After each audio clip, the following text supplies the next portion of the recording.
Hello everyone, good morning, happy weekend. ಇವತ್ತು ಊರಲ್ಲಿದ್ವಿ. Family ಜೊತೆ time spend ಮಾಡೋದು ತುಂಬಾನೇ ಕಮ್ಮಿ ಅಂತ ಅನ್ಸುತ್ತೆ.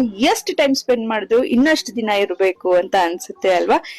ಇವತ್ತು ವೀಕೆಂಡ್ ಆಗಿರೋದ್ರಿಂದ ನಿಧಾನಕ್ಕೆ ಎದ್ದು ಧೃತಿಗೆ ನೀರ್ ಕಾಯಿಸೋಣ ಅಂತ ಕೆಟಲಲ್ಲಿ ನೀರ್ ಕಾಯಿಸಿ, ನಂತರ ಮನೆ ಅಂದ್ಮೇಲೆ ಕೆಲಸ ಇದ್ದೇ ಇರುತ್ತೆ. ಹಾಗಾಗಿ ಕಸ ಎಲ್ಲ ಗುಡಿಸ್ಕೊಂಡು, ವೀಕೆಂಡ್ ಆಗಿತ್ತು, ನಮ್ಮ ದೇವಸ್ಥಾನಕ್ ಕೂಡ ಹೋಗ್ಬೇಕು ಅನ್ಕೊಂಡಿದ್ದೆ. ಸುಮಾರು ದಿನದಿಂದ ಈ ದೇವಸ್ಥಾನಕ್ ಹೋಗ್ಬೇಕು ಅನ್ಕೊಂಡಿದ್ದೆ.